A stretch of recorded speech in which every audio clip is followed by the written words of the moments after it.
Welcome to the Uplift Millions show. My name's Alok Padharai. I'm a growth coach for 1,000 CEOs, leaders, entrepreneurs, and founders over the last many, many years. I'm obsessed with people unlocking their human potential, collapsing time, stepping into their leadership, growing their businesses, and expanding their missions to uplift humanity. I'm so excited today. Today we have an incredible client of mine and guest who's flown in. Her name is Dianna Sullivan. She is a powerhouse business owner, business leader. She grew a company in the mortgage industry into the top 1% of all entrepreneurs in the entire world. She's a single mom of two, and she's now founder of Ignite Your Encore, which is an incredible, incredible project for women with a huge mission and vision. I'd like to welcome Dianna Sullivan to the show. Thank you, Alok. I'm happy to be here. Thank you for having me today. Oh my God, what a joy. You know, I told you before we got rolling here that our goal is let's have the single most powerful conversation for women that you've ever had in your life.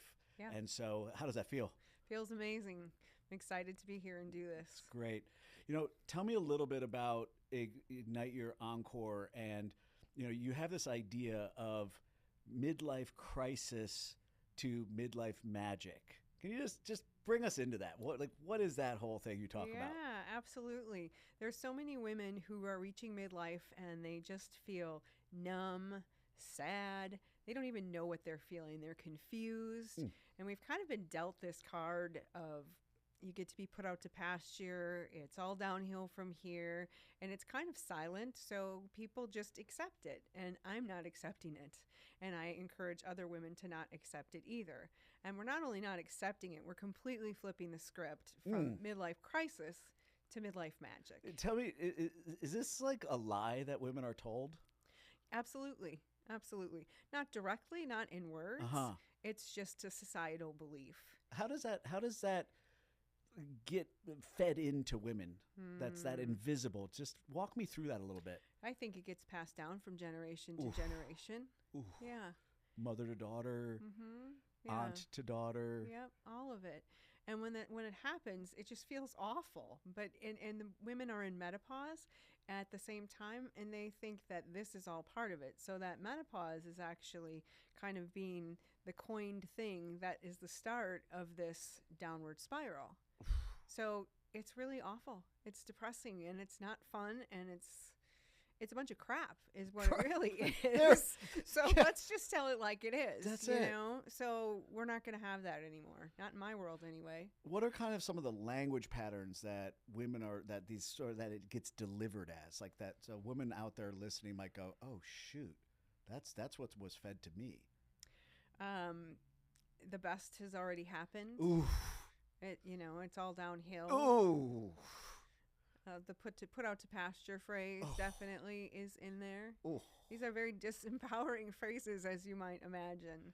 Yeah. So as a life coach myself and healer, when people hear those things, that's what they're creating for themselves then.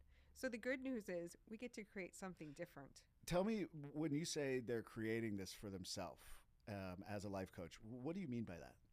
Well, we create our lives. So what we think and what we believe is what we actually create. The term abracadabra in Hebrew translates to I create as I speak. And so it is absolute truth, and we are creators. So whatever we're speaking, whatever we're believing, that is what we create in the 3D around us. So what I'm hearing you say is these women are being from little girls. Is that right? Yes, Kind absolutely. of like, They're watching their grandmas, their aunts, their parents. Yeah, absolutely. and they're being fed these messages that it's downhill after 40, downhill after 40. You might as well set yourself out to pasture. You've topped out at your career. Your kids have moved on, and it's hard for women, and I think even more so than men, to be in the space when their children leave. It's hard because they have been it's part of the maternal instinct, and I'm sure it's a thing for dads too, don't get me wrong.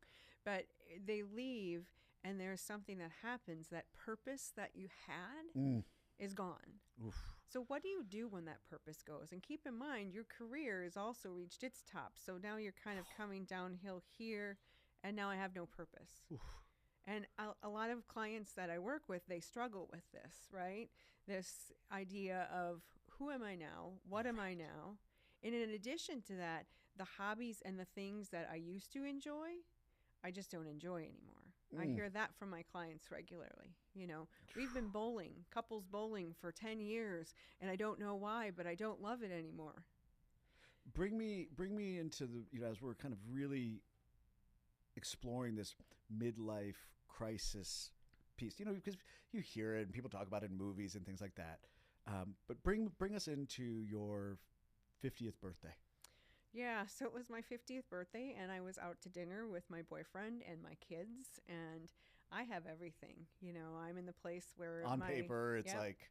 On paper, I have all of the things, and I am about to sell my company and retire, and just an absolutely amazing life, right? And I am smiling on the outside and dying on the inside. I don't know really why. I should be happy. I should be excited. And if I tell anyone, oh my gosh, what are they going to think of me? I have all these things, and I've strived hard, and I've worked hard to have all of these things, and now I'm not happy.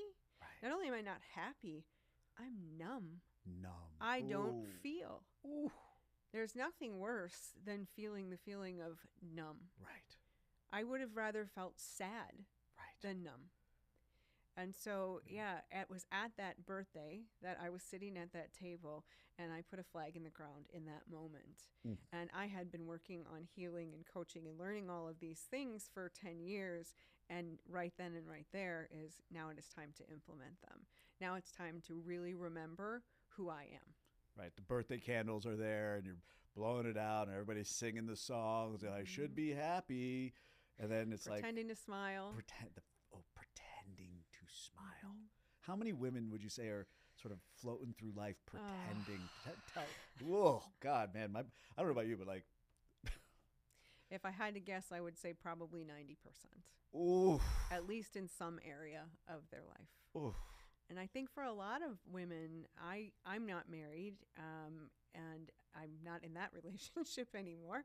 But for the ones who are, I think it's even more challenging because they might have a husband who's also been working hard to provide for them. So if they let on that they're not happy, oh my gosh, they're going to devastate their spouse. And then what? And they might even wind up getting a divorce over it, you know? So they don't want to admit it. They don't even want to admit it to themselves, much less other people. So instead, they just go on, you know, pretending. And then when we're pretending, we wind up complaining, too. So, you know, now you're out for lunch with the ladies complaining about how awful your life is and things like that. And everybody has it. So now we normalize it because everyone thinks it. Everyone has it going on. It's normal. It's not healthy. It may be normal, but it is not healthy. And it sucks. It sucks. What's the toll that it takes to put on that mask, that happy, I should be happy? What's the toll? What's really going on in a woman when that's going on? It's exhausting. It's heavy. You know, it's interesting, too, because in this period of time, like I mentioned, women are going through menopause. And so there's brain fog and there's, you know, all of these different symptoms that we talk about. Exhaustion is at the top of the list, too. And the hormonal issues, yes, definitely play into it. But I would also assert that a big part of it is exhaustion from carrying around that guilt, that shame, that should, that being somebody that you actually aren't. Pretending to be happy, pretending to be anything is exhausting. Pretending to be something you're not. You know, you said to me earlier today when we were preparing, you said, "Look, I figured out what these women need, right? What we women need. What do we really need?" What did you say to me? To be in alignment with who you really are. Right. To be in alignment with who you really are. The opposite of that is pretending. The opposite of that is pretending. You know, really paint that picture, because I think a lot of people, you know, not just women, I think, when people would say to me, "Alok, you really don't know who you are. You really have no clue who you are," I used to look at them and go, my brain doesn't understand what you're saying. That doesn't make sense. I woke up today. I'm alive. I'm doing the things I'm supposed to be doing. What do you mean I don't know who I am? So help people really pull back the veil on that, because you're right. I know that you're right. What does it really, what's the opposite really look like of not knowing who you really are? Doing things to be accepted. Oh. Doing things to prove. Oof. The proving energy, I think, is a thing for many, many women. For reasons that are all various with different women we go through in our childhood and things like that, we feel not worthy. So if I, for example, felt not worthy, I love my parents. They did their best. And my father was an abusive alcoholic. So there were things that I saw as a kid because I wasn't the priority when things like that were going on. Right. So I believed that I was not worthy. And so living in the belief that I'm not worthy and carrying that through my life, then I'm putting on that mask. I'm putting on that lens. And then at some point I get a little pissed off and I'm going to prove that I damn well am worthy. Right. So I'm going to prove. So this is where I'm not in alignment with, remember I just talked about, I have this belief. So that's not really who I am. I'm not worthy, but that's what I'm believing. Right. So now as not worthy, I'm out trying to prove my worth. I'm trying to prove that I can do it. I'm trying to prove a lot of things. And it's interesting because my mortgage company business was wonderful, but there was a lot of proving energy that I had that went into that. And I worked with a lot of men, and I wanted to prove to the men that I could do it. Yeah. And I damn well did. Yeah, this anything, the opposite of being in alignment with who you truly are is anywhere where you might be doing a should. Mm-hmm. Can you talk to us about shoulding and the pressure that women experience and how that begins to shape their life? Like, how does that play out for you, and what do you see with your clients? Yeah, the should energy is something that it's like it's taught to us, right? So I should be a good mom, so that means I should do XYZ. I should have dinner on the table every night. I should be emotionally available for them all the time. I shouldn't be here because I have a child at home, right? She's 16, but I should, so we put all these pressures on ourselves and we start shoulding. And when you stop and realize how much guilt you are piling on yourself, and there again, the exhaustion, there it is. Right. Just so, it's heart-wrenching how we treat ourselves. Yeah. And it's funny because some of my clients will talk about how they don't like the way that their family treats them. Right. And in some of those cases, I get to ask those clients, have you looked at the way you treat yourself? Right. Because you are exempling how you want other people to treat you. Right. So. Right. There's a great line which says, we teach people how to treat us. Mm-hmm. I want to come into this shoulding piece a little further. What effect does that have on daughters? It kills them. Yeah.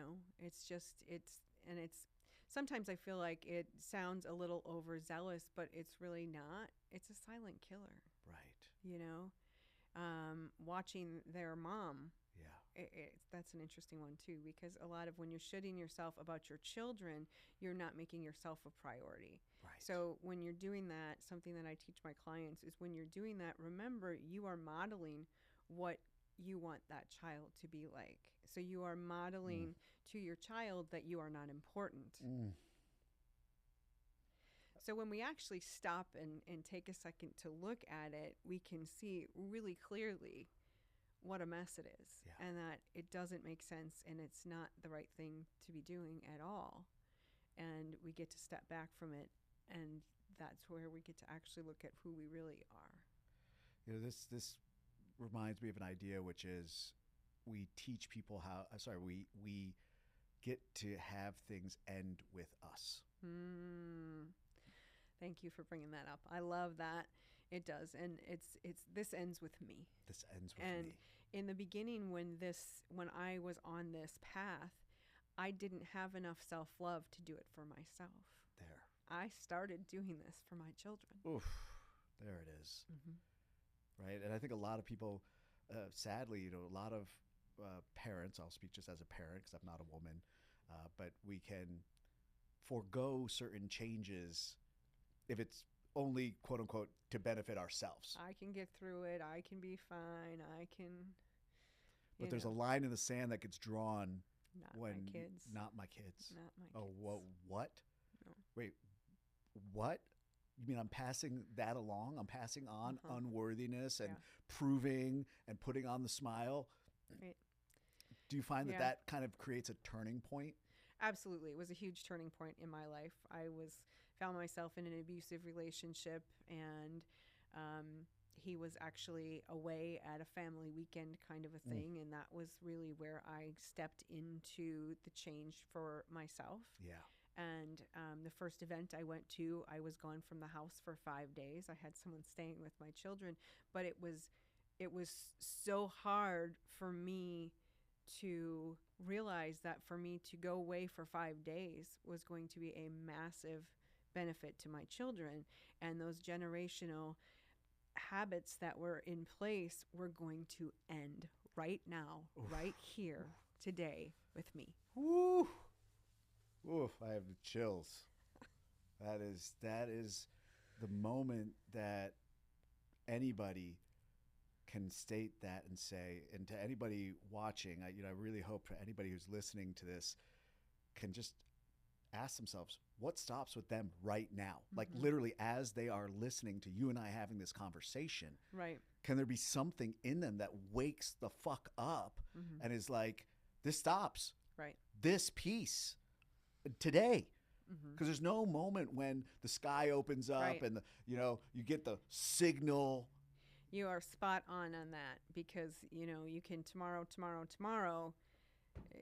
and you wake up and it's 10 years later and you're still in that crappy relationship, you're still in the whatever, and your children have suffered for another 10 years or whatever it may be. Right. So the decisions get to be made today, right now, right here. This stops with me. This stops with me.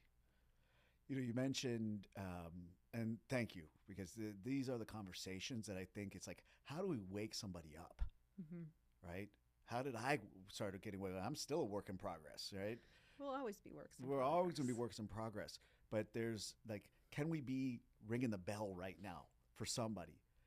I said to you, look, our whole conversation right now will be worth it if even one woman has a new path in her life. Absolutely. We're ringing the bell. Right. And what you're bringing here right now is saying this stops with me is a today decision, not a tomorrow decision. And so you mentioned silent killer.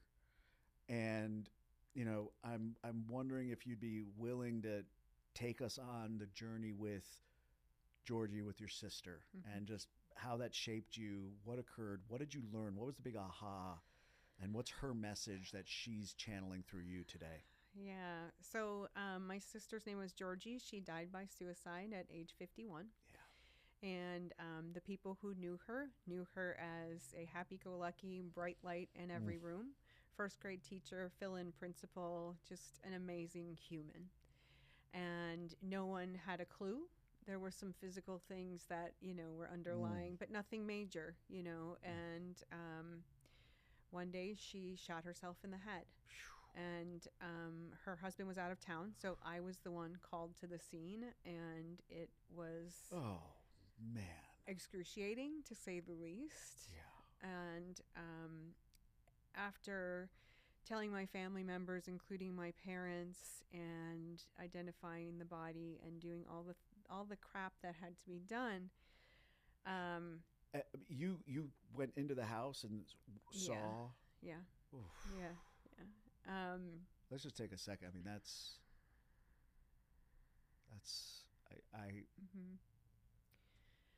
Yeah, and then I had to call my sister and go tell my parents.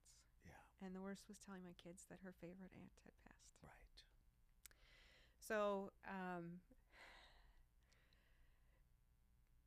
I don't know exactly what she was going through. Yeah. But I can imagine that a lot of it was the things that we're talking about here today. Yeah. And she was a very bright light. Yeah. And I think that trying to dim her light was, we're talking about being out of alignment. Yeah.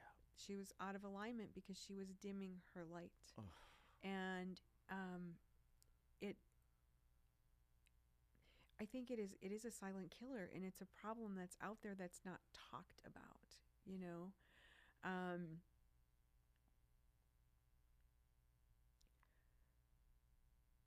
Her funeral was filled with first graders, from current first graders to 25-year-old, Right. you know, 30-year-old people. Right. And the message that I got from her is to really enjoy your life and live it fully. Yeah. And so I was passing that message along at the funeral. Yeah. And I didn't know it at that time where I would be now, really, really giving power to her message. Yeah. You know, it doesn't have to be that way. Mm. The letter that she left did say that she thought she had Alzheimer's because she couldn't remember things. And when we're under pressure, like we are, the pressure that we put on ourselves to perform, to feel worthy, and to prove that we're worthy. She particularly had asthma as a kid, and she would get mad at my mom because my dad wouldn't come to the hospital. And it wasn't because she thought she didn't tell him, but he didn't, you know, it was where, and he had his own stuff, right? Sure. So it was where it was, but I think it affected her even more so than the rest of us.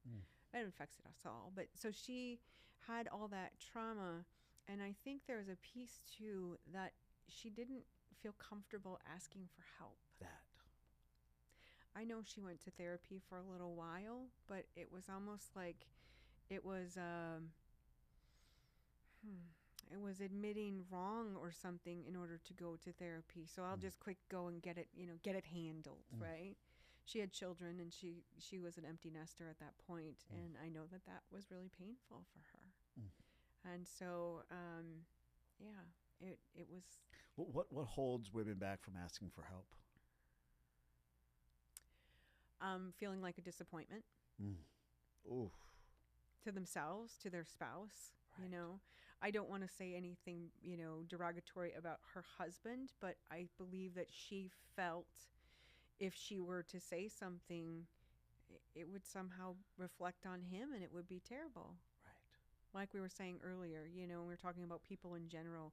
When their spouse is working hard to provide also, then if they say there's something wrong, the spouse could take it personally or something. And is that a shame piece there? Absolutely. Got it.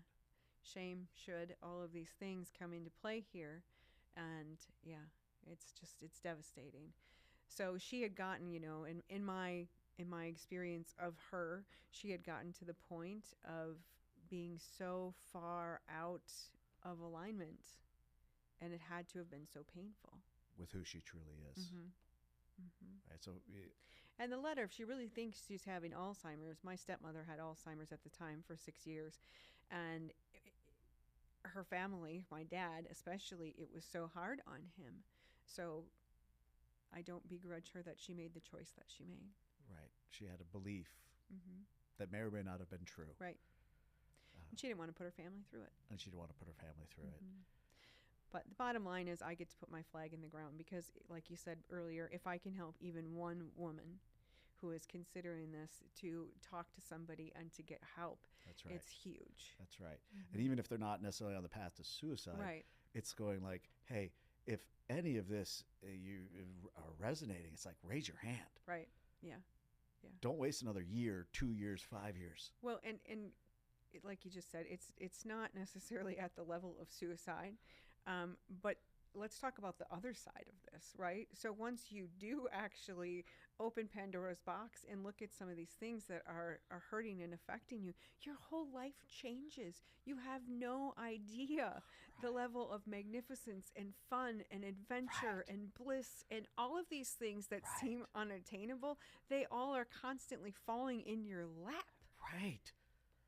Tell me more about that. And this I think is that piece where you're transmuting your sister's transition into the work that you're doing. Yes.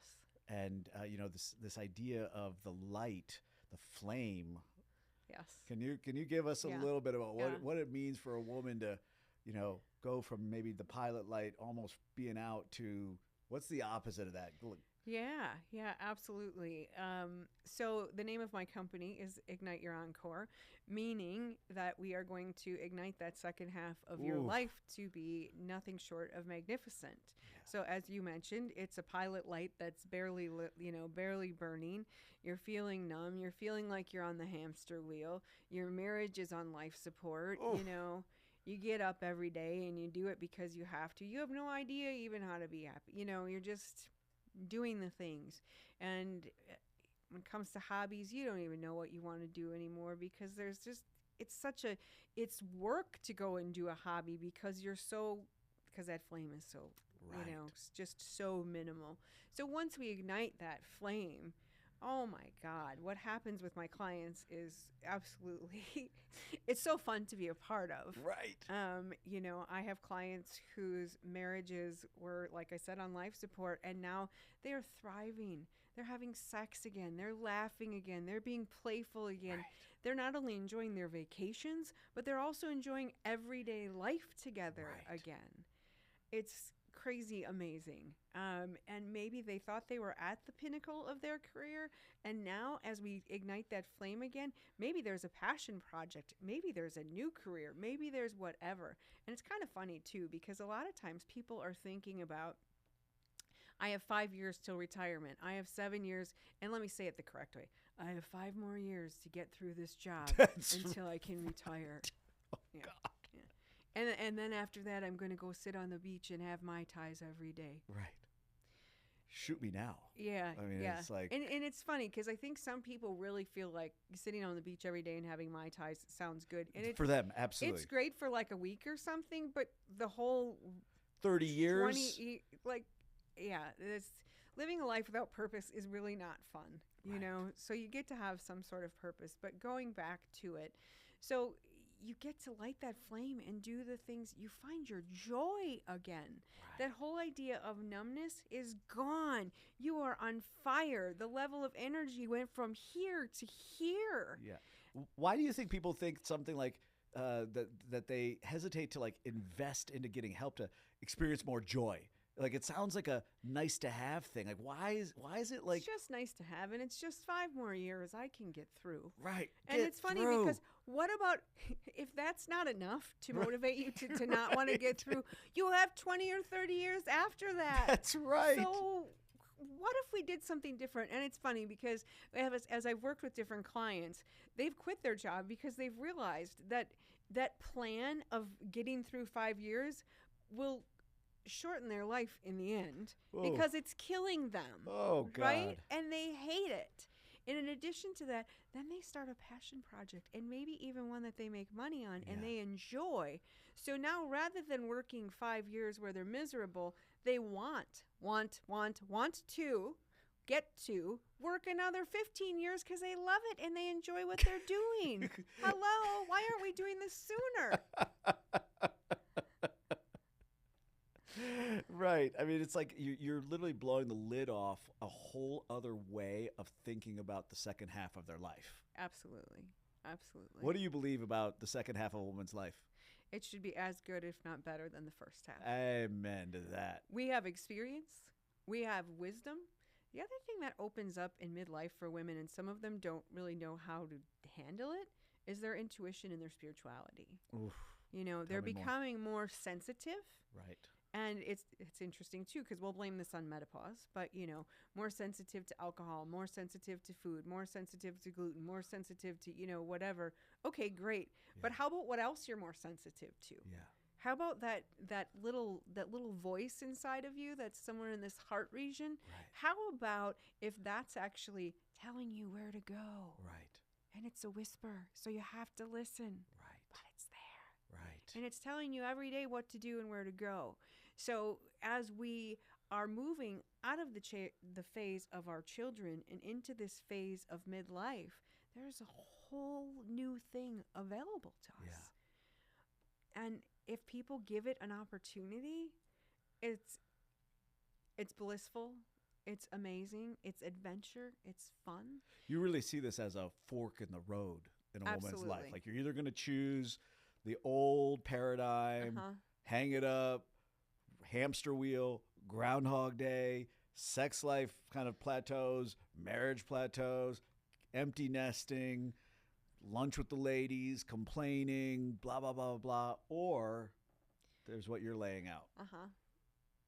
Or you choose an amazing, blissful life. It's really, and it's funny because, I myself, I started at the foot over here and a foot over there and a foot over here and a foot over there. And then I was critical of myself. Yeah. And then eventually I actually just started relaxing and laughing at myself. Oh, that's so funny. I did that today. Right. My silly ass went there and did that. That's right. You know what? I'm going to go back over here. That's right. And for me, a phrase that I like to say is, I remembered who the fuck I am. That's right. Right there. It really is all about that, because then, I remember that I'm not worthy. I'm not those things that were taught and trained into me, right? I choose bliss. I choose adventure. That's right. I was made in the image of God. Like, do people actually ever sit and think about what that might mean? Right. Again, abracadabra, all of it. Like, you get to live an absolutely amazing life, and whatever you choose is what you have. So it really is up to you. What do you say to someone listening who goes, that sounds nice, but... But what? Let's talk about it. Mic drop. I mean, if you want to keep your old crap, keep your old crap. You got it. Every right to do that. You did a bang up job with that. Yeah. The clients that I work with really want to make a change. It takes courage to stay in your crap, and it takes courage to change your life. Oof. And for some people, it's the fear of for most people, it's the fear of the unknown. Got it. Talking a little bit about ego for a minute, our ego wants to keep us comfortable. Right. So if we've lived small and we've lived in this little space our whole life, and, are we still crying about when I was a kid, they made me feel small. I was the youngest, and everybody said, pain in the ass little... I could keep that, or I could let go of that. So what's on the other side of that? At first, I didn't know, because I hadn't experienced it yet. So you have to be willing to step into the unknown. That is terrifying. People will choose comfort over the unknown. Absolutely. Even if the comfort is miserable. Well, and it's to the nth degree, I mean, it could be from being in a relationship with a narcissist, or being in a relationship that's abusive, or, whatever. Most people don't understand, well, they're just stupid, they should leave. They're stuck in it, So, and as I briefly mentioned, I was in an abusive, controlling relationship for a couple of years. And for me, I learned it from my mom. My father abused my mom, and she was in that relationship for 12 plus years, and I got out in 2. So I broke the pattern, and, and again, I did it for my children, because I didn't want them to wind up in that same patterning down the road. What's a process that for someone, because we can really, we can laugh and have a good time here, but you're just nailing something really big, which is people could be in things that they don't even realize they've gotten themselves into. I heard from a woman recently, a client of mine, who revealed to me, and she's telling me a story, and I'm like, this woman is in a domestic violence situation. She's just telling me this, and I'm like, I don't know if she has anybody else in her life who's going to name what is. And I just said, look, you can not take this in, you can do what you want with this, but I'm going to be at least one voice in your life that says, you're in trouble here. Right. This is a highly problematic situation, and I'm willing to be with you through it and get you resources. I'm not an expert in this, but, so I think these things occur like over time. They do. Yeah, and then absolutely. How does someone recognize what their situation is, whatever the range from narcissistic abuse to simply just unhealthy, toxic? What's the process of noticing it, getting aware, and then beginning to make some new decisions? And you're exactly right. And for me, that's how it was. It was over time, because we don't want to shame somebody. What's wrong with you here? No, it's like, no, not I at realized all. she just had I have a huge level of compassion for those people. Yeah. Especially, again, having gone through it myself. And you can be super successful. Oh, yeah. This isn't just, right? Oh, yeah. Women who are very successful are oftentimes they're proving something or they're doing something, and so in a lot of cases there's unhealthy motivation behind it. Right. So again, with compassion, looking at that person and speaking with that person and helping them to see it. And every person is different. Yeah. For me, I had a coach who wasn't really my coach, but he did it anyway. Right. Who was very clear with me. Yes. That would tell me, Dianna, you're creating this. Yes. And at the end of our conversations, he would also say, don't believe a word I say, meaning you get to make the decision for yourself. And I think that's important too, because a lot of times these people are being controlled, right? Yes. So they don't want to be controlled by someone else, someone new, me, their coach, right? So it's very delicate because you want to help them to see it, but then also allow them to make the decisions and really see it with their own eyes. And sometimes we can use examples and things like that that really help them to be able to see. You know, you and I were talking earlier about, how much responsibility do we take for what occurs in our life? And I shared that I have a slightly different philosophy that I believe we take radical responsibility for our life, but that some things are divinely assigned as experiences that we are to go through and learn from, and could be incredibly painful. And so, while I don't believe that we create all of our own reality, this is just my own personal thing, I do believe we get to learn from all of it and say, oh my gosh, I went through all of that. What am I going to do with that? Right. What's the message of my life now as a result? Right. I agree 100%. And we have these challenges, and I think life is our greatest teacher. So life shows me where I'm not free. Life shows me where I get triggered, things like that. And then there are instances like you're talking about, abuse, for example. Right. This relationship that I was in with this man actually led me to self-awareness and to strength and to all of these things. Right. So I don't condone what happened. That's right. However, there is so much good that came from it. This man who I'm talking about, Shane, he completely changed my life. Right. The coach who stepped in. Yes. Shifted everything. Right. So it was a massive change. An angel coming. I call these angels. Absolutely. That come in right at the right moment to say, hey, whether God, source, universe, whatever language you want to use, like, hey, let me help you see. Right. Oof, I have chills right now. Yeah. Right. Yeah. And I think many people miss the angels. I think you're absolutely right. And there's some meme or something about that where, you're like, God, why didn't you help me? And it's like, well, I sent you this one, and I sent you this one, right. and I sent sent you the this helicopter, one, the and lifeboat, the submarine. Yes, you know exactly what I'm talking about. Yeah, and so who's your lifeboat? Who's your submarine? Who are, God sends people in human form to help us, right? And so, yes, Shane was my angel. And from there, that set me on a path. Right. So I did a program called experiential training right after that. I did shamanic training. I did Reiki. I did all of these things that have now set me up to do what I do. And I find it interesting too. I'm actually writing a book right now. A friend of mine said, how did you get through it? Referencing my sister's death. Right. And it was so enlightening to me to write that book because I was able to see how God set me up to be the person chosen to be there that day. Oof, mic drop. Also chosen to be the person who's doing what I do now. This isn't just some little deal, This is me really creating a mission for middle-aged women to be looked at differently, to be revered differently, and it all starts with how they revere themselves. Right there. One of the things I did a project with my son's mother many years ago called The Bodies of Mothers, and we heard from women all over the world in their post-birth women's bodies, and one of the key themes that came out from reading probably 250 stories that poured in was from many of the women in the age bracket you're talking about, they felt like they became invisible. Yes. Right? Like there was a certain moment where the flirtation, the this and that started, they just felt invisible. How can a woman, like you talk about how she views herself, lay into that a little bit.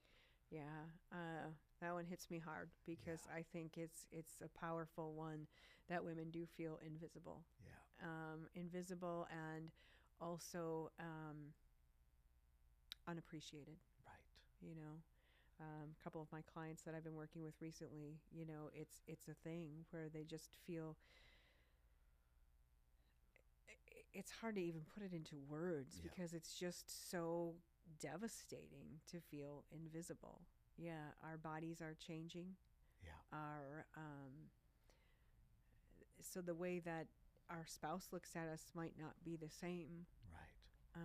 I even know a situation where a spouse was, you know, like, you've put on too much weight, so I don't really want to be in this relationship anymore. Right.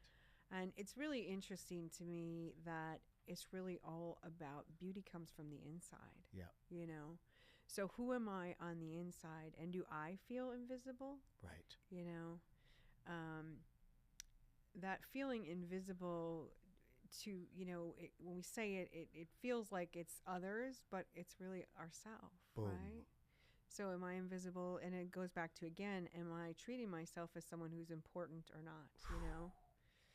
And so is that like a switch that can be flipped? Absolutely. Yeah. Yeah. It's reigniting that pilot light right again, there. You know? So it all starts with you. It starts and it ends with you. You know, who am I and what do I believe about myself? And, you know, ladies who are watching, know that you are powerful. Yeah. You are passionate. You are beautiful, no matter your size. Yeah. No matter any of those things. And the interesting thing is, once we actually feel our beauty from within, our pounds kind of tend to drop away. Oof. You know, I heard it said, I think it was just this morning, I was listening to something that was talking about the weight of our anger, the weight of our sadness. Once we let go of that emotional weight, the physical weight drops off. I actually was just talking with a friend the other day who's been struggling with weight, and she was going to go on a medication and things like that because nothing works.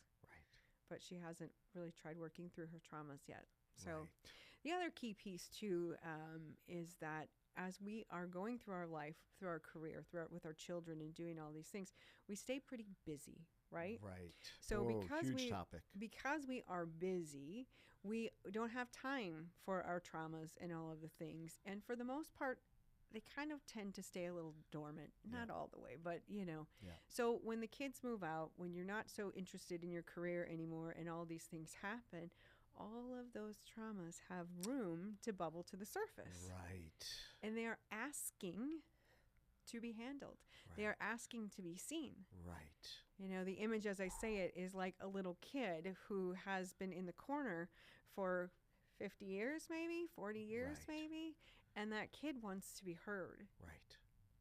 And the really challenging thing is we resist it. Yeah. And what we resist persists. Oof. So as we resist it, it tries harder to be heard. Oof. And we try harder to resist, and you get the point. It's just, you know, it's a cycle that we wind up stuck in. Now, as we're talking about that, think about how a marriage could thrive in that situation.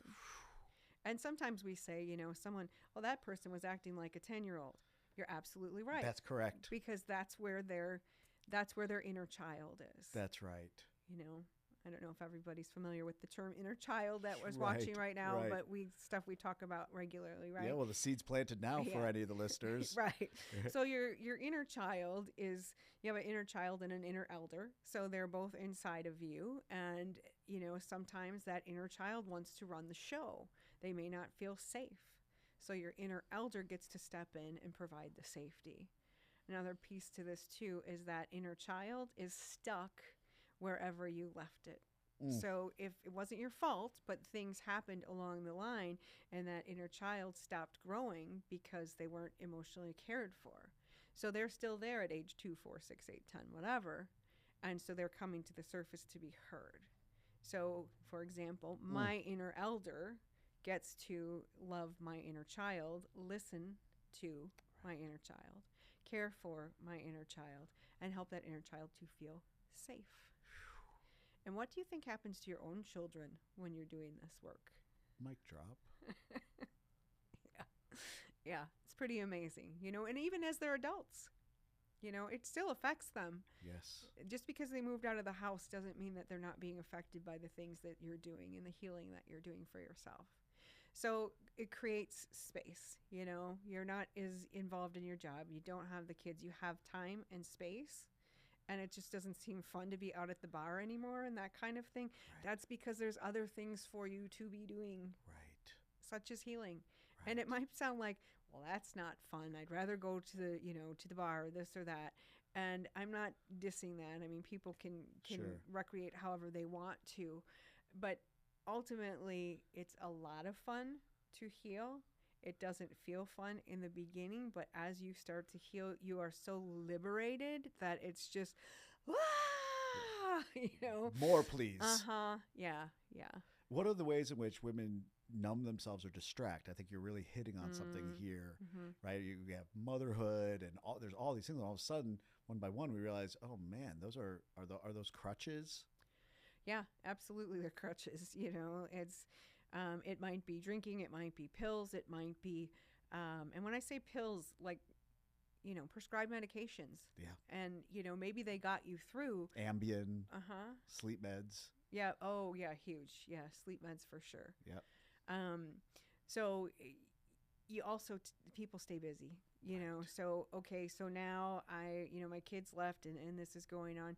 So I'm going to go volunteer for this, and this. I'm not saying that volunteering is wrong by any stretch. I mean, by all means, but overbooking yourself so that you don't have to feel. And like I said before, the complaint oftentimes is, I am numb. I don't feel. Right. And that's because you're keeping yourself busy in order to not feel. Right. And some of those feelings that you have going on might be challenging, but it's interesting too, because what a feeling really wants is just to be felt. It wants to be acknowledged. Yeah. So people sometimes feel like they're going to die if they feel the sadness of loss, which that's a big one for me, right? So I experienced a lot of grief after my sister's death, my divorced remarried parents. So 4 of them died within 14 months. Yeah. So there's a lot of grief that comes about in that period. And so that grief is bubbling to the surface. Who in your life might have died that you didn't have the time to grieve? Right. Guess what? It's still there. Right. I mean, they say time heals all wounds. Not necessarily. Sure. Not really. So the grief is bubbling up. It wants to be felt. Yeah. So using grief as an example, it comes to the surface. It gets to be acknowledged. It gets to be felt. And literally, it takes no longer than 60 to 90 seconds to let that go through. Oof. The tears, sadness is easier for me to process than anger. Sure. And I mean, I could just be real literal right now, but sometimes it's tears, and then, anger is one that it could be, because people are like, well, how do you experience anger? What do you do? Yeah. And you could scream in a pillow or, whatever. For me, it might be something more like, Right. and just letting it out. Yeah. And when you think about disease, it's because we keep all this crap in our bodies. Right. So let it out, whatever that may look like. Yeah. I went through a period years ago as I was processing where I would drive in my car and just kind of yell, Right. just letting it out. Right. One of the other key pieces to processing emotion is to not hold on to the stories, right? So if I want to let that emotion out and through, then let it out and through. If I want to hold on to it, it looks like, I have a right to be upset because this and that happened, and that's me saying I'm not ready to let go and I'm just going to hold it. And again, if that's what you choose, it's okay. You can, Sure. It's yours to hold, Sure. So forgiveness comes as a back piece to this as well, because and acceptance. So whatever the thing was that happened that caused the sadness, the upset, the anger, to forgive, to let go of it, and not hold on to the story anymore. Oof. I've heard it said forgiveness is forgiving up the story. Boom. So I'm going to give up the story that so-and-so shouldn't have done this or that. And it's really interesting. And this one might, cause some emotions in viewers, but the whole idea of people should die, people should live to 82.5, right? It's not the way it works. When you step back and take a look at the way we create all of these rules, it creates suffering, Now, I don't, a better way to say it is I have massive compassion for people who lose children and things like that. It's fairly common. Yeah. I looked up the statistic once. I think it's like 35% or something like that of people lose a child. And it could be an adult child, just them going first. And again, I have massive compassion, but we've created a rule that says that shouldn't happen. Right. So before we ever get into the actual grief of losing the person, we're already pissed off and upset because it shouldn't have happened. Right. And who are we to say that it shouldn't have happened, you know? So it's just really, again, back to, I started with emotion and this one, you know, but just processing through and letting go of these emotions. And, you know, if you have a coach or somebody to help you, it can actually be simple. Right. It's not easy. We were talking about this earlier today. There's so many things that are actually simple. Yes. They're not easy, but they're simple. Ooh. And being simple means that it's easy to follow. It is something that you can do. So once you commit to doing it, you do the steps, you take them because they're simple. Yes. And then all of a sudden, before you know it, you're experiencing something that you had no idea was available to you. Well, that's like the whole midlife magic. Yes. That's right. Yes. I love that. As we begin to wrap up, I think, what is your big message for women around the world? Start today. Do it today. Yeah. Don't wait. Yeah. Don't wait another moment, because if you wait, you're going to just be in another year, 2, 3, 5 of misery. And what are you worth? Ooh. You know, what is the value of who you are? And are you ready to set yourself free? That's the question I would ask. You know, we've created these invisible prisons in our mind. And the funny thing is, you're the one who created it, and you're the one who can set yourself free.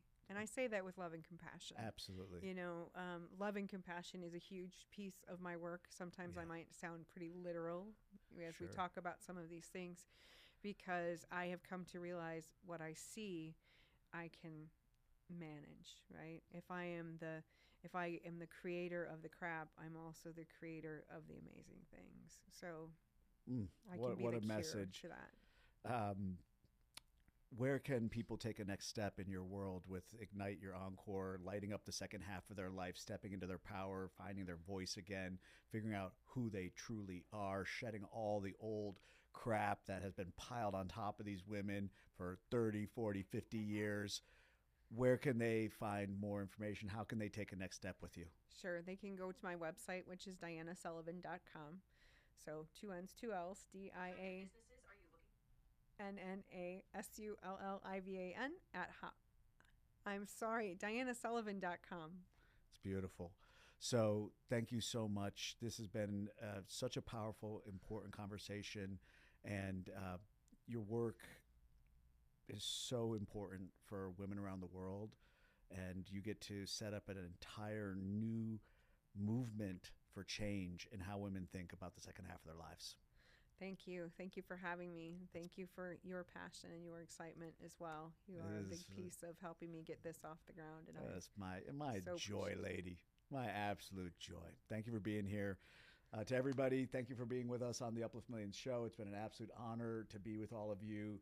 Thank you. Take a next step with Dianna Sullivan. If you know a woman in your world who is at that midlife, that's just got various signs, from unhappy, she's hamster wheeling it, she's maybe going through a more intense set of circumstances, she's improving in her life, whatever the case may be, you now have somewhere a woman that you can refer that woman to make a radical transformation in their life.